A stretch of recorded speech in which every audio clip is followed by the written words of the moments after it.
മലയാളത്തിലേക്ക് മറ്റൊരു super hero movie കൂടി റിലീസായിരിക്കുകയാണ്. തിയേറ്ററിനെ ഹരം കൊള്ളിക്കുന്ന നമ്മുടെ ഉണ്ണിമുകുന്ദൻ നായകനായ ജയ് ഗണേഷ് എന്ന മൂവിയാണിത്. അപ്പം രഞ്ജിത് ശങ്കർ രചനയും സംവിധാനവും നിർവഹിച്ച് രഞ്ജിത് ശങ്കറിനെയും അതേപോലെ ഉണ്ണിമുകുന്ദനെയും കൂടെ ചേർന്നുകൊണ്ട് പ്രൊഡക്ഷൻ നിർവഹിക്കുന്ന ഉണ്ണിമുകുന്ദൻ ഫിലിംസിന്റെ ബാനറിൽ ഇറങ്ങിയിരിക്കുന്ന മൂവിയാണ് ജയ് ഗണേഷ് എന്ന് പറയുന്നത്. അപ്പൊ ഈ മൂവിനെ പറ്റി ചർച്ച ചെയ്യാനാണെങ്കിൽ ഇതൊരു ഡ്രാമ ത്രില്ലർ കാറ്റഗറിയിൽ വരുന്ന ഒരു സൂപ്പർ ഹീറോ മൂവിയാണ്.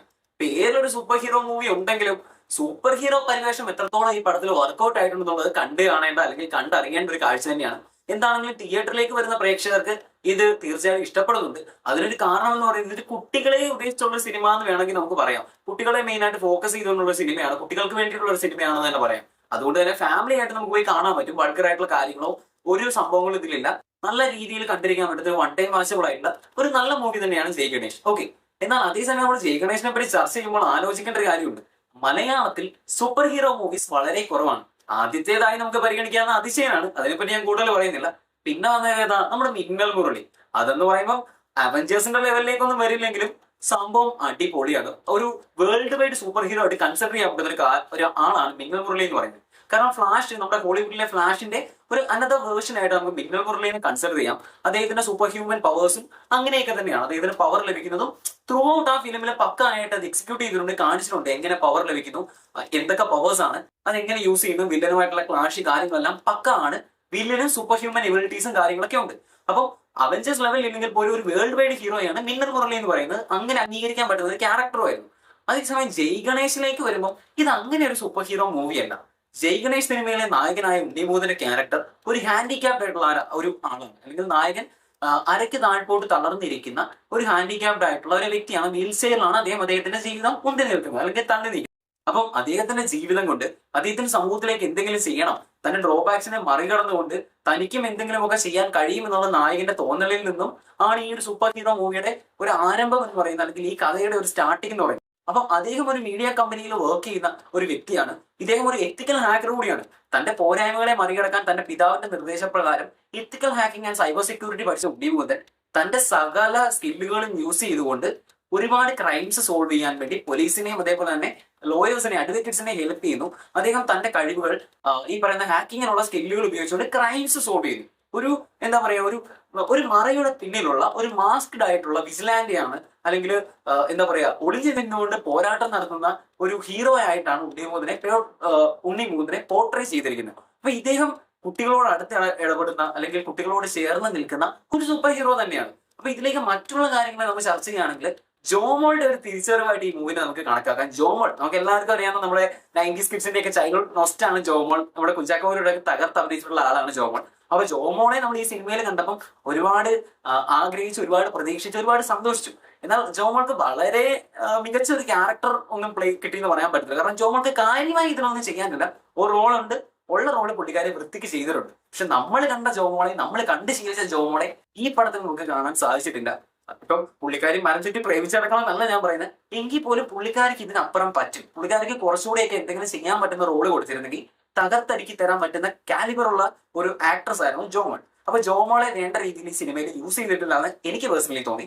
പിന്നെ ബാക്കി മൂവിയുടെ കാര്യങ്ങളെ പറ്റി പറയാനാണെങ്കിൽ ഒരു സൂപ്പർ ഹീറോ മൂവിയായിട്ട് ഇതിനെ കാണാൻ എനിക്ക് കഴിയുന്നില്ല. കാരണം ഒരു സൂപ്പർ ഹീറോ സ്ട്രെങ്തോ സൂപ്പർ ഹ്യൂമൻ എബിലിറ്റീസോ ഒന്നുള്ള ഒരു നായകനോ കഥാപാത്രമോ അല്ല. നായകന്റെ മനസ്സിൽ അദ്ദേഹത്തിന് ഒരു ഡ്രോബാക്ക് ഉണ്ട്.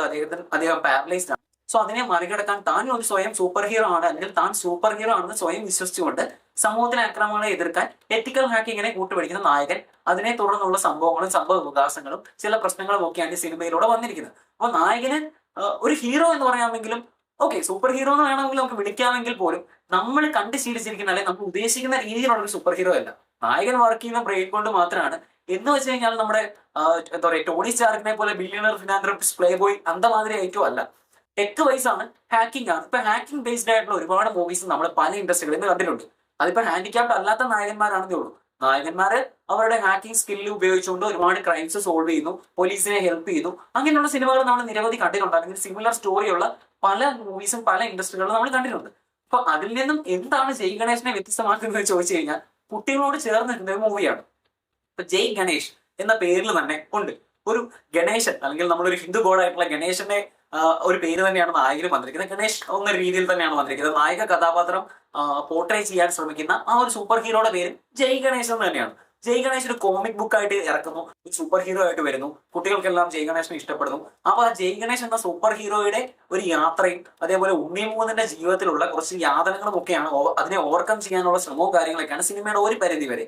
പിന്നെ ഇതിനെപ്പറ്റി പറയാനാണെങ്കിൽ മോസ്റ്റ്ലി ഇങ്ങനെയുള്ള ഇൻവെസ്റ്റിഗേഷൻ അല്ലെങ്കിൽ ക്രൈം ത്രില്ലർ സ്റ്റോറീസിലൊക്കെ വരുന്നത് എന്താണ്, ഒരു ക്രൈം ഉണ്ടാവും, ഒരു സീരിയൽ കില്ലറോ ഒരു സൈക്കോ ഉണ്ടാവും. അപ്പം അയാളിലേക്ക് എത്തിച്ചേരാനുള്ള ശ്രമമാണ് പല രീതികളിലൂടെ പല പ്രശ്നങ്ങളെ അഭിമുഖീകരിച്ച് തരണം ചെയ്ത് ഓവർകം ചെയ്ത് ആ ഒരു ക്രൈമിലേക്ക് എത്തുന്ന അല്ലെങ്കിൽ ആ ക്രൈം ചെയ്യുന്ന ആളിലേക്ക് എത്തുന്ന ഒരു സംഭവമാണ് ഇങ്ങനെയുള്ള ത്രില്ലർ ഇൻവെസ്റ്റിഗേഷൻ സിനിമകളിലെല്ലാം ഉള്ളത്. അപ്പം ഇതിനെ ത്രില്ലിംഗ് ആക്കുന്ന എന്താണ്, ഈ ക്രിമിനലിനെ കണ്ടുപിടിക്കുന്നതിനിടയിലുള്ള പ്രോസസ്സുകൾ. അതാണ് ഈ ഒരു സിനിമയെ അല്ലെങ്കിൽ ഏതൊരു ത്രില്ലർ സിനിമകളെ എൻഗേജിങ് ആക്കുന്നത്. അപ്പൊ ഈ സിനിമയിലേക്ക് വരികയാണെങ്കിൽ ഒരു ക്രൈം നടക്കുന്നു, ആ ക്രൈം സോൾവ് ചെയ്യാൻ വേണ്ടിയിട്ട് പോലീസ് തലമുങ്ങി ശ്രമിക്കുകയാണ്. അപ്പൊ അവരെ ഹെൽപ്പ് ചെയ്യാൻ വേണ്ടി വരുന്ന ഒരു അഡീഷണൽ ക്യാരക്ടറാണ് നായകനായ ഉണ്ണിമുകുന്ദൻ എന്ന് പറയുന്ന അല്ലെങ്കിൽ ഉണ്ണിമുകുന്ദന്റെ കഥാപാത്രം ഗണേഷ് എന്ന് പറയുന്ന കഥാപാത്രം. അപ്പൊ ഗണേഷ് ഇതിൽ തന്റെ എത്തിക്കൽ ഹാക്കിംഗ് ഉപയോഗിച്ചുകൊണ്ട് ഒരുപാട് കാര്യങ്ങളൊക്കെ ചെയ്യുന്നുണ്ട്, ഇല്ല എന്ന് പറയുന്നില്ല. പക്ഷേ സാധാരണ ഒരു ത്രില്ലർ മൂവി, സൂപ്പർ ഹീറോ എന്നുള്ള എലമെന്റ് എടുക്കേണ്ട, അത് മാറ്റി നിർത്തി ത്രില്ലർ ആയിട്ടുള്ള ശ്രേണിയിൽ വരുന്ന സിനിമകൾ എടുക്കുക. ഇപ്പൊ നമ്മൾ അഞ്ചാം പാതിരയോ അല്ലെങ്കിൽ വൈറസോ അങ്ങനെ ഒരുപാട് നല്ല സിനിമകളുണ്ട്.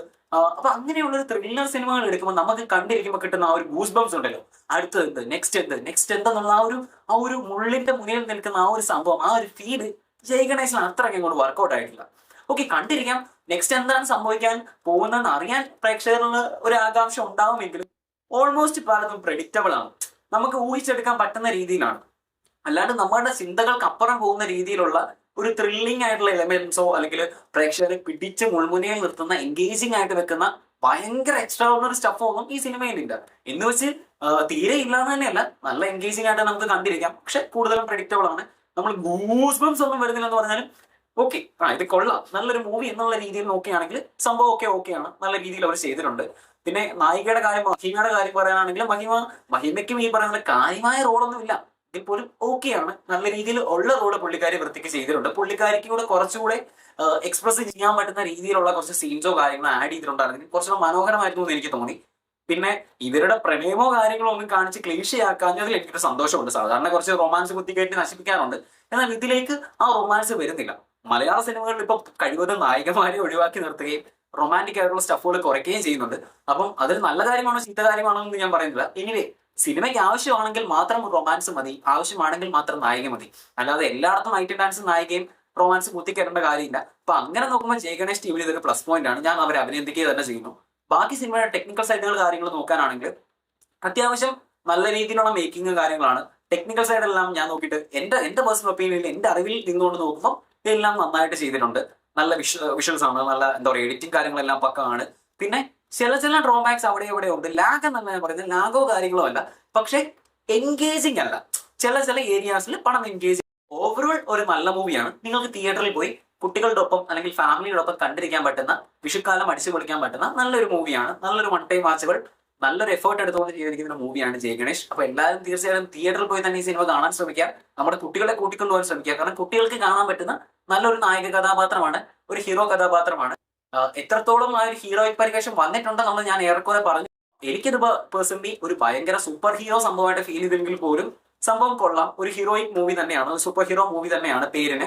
അപ്പൊ നിങ്ങളൊന്ന് കണ്ടു നോക്കിയാൽ നിങ്ങൾക്ക് ഇഷ്ടപ്പെടും. അപ്പൊ ഇന്ത്യയിൽ നിന്ന് അല്ലെങ്കിൽ മലയാളത്തിൽ നിന്ന് മറ്റൊരു സൂപ്പർ ഹീറോ മൂവി വന്നതിൽ, ആ ഒരു അറ്റംപ്റ്റില്, ആ ശ്രമത്തില്, അതിന്റെ പരിശ്രമത്തില്, അതിൽ വിജയിച്ചതിൽ ഒരുപാട് സന്തോഷം, അതിന് അഭിനന്ദനങ്ങൾ. അപ്പൊ എല്ലാവരും തന്നെ തിയേറ്ററിൽ പോയി മൂവി കാണുക. ജയ് ഗണേഷ് ടീമിന് എല്ലാവർക്കും ഓൾ ദ ബെസ്റ്റ്.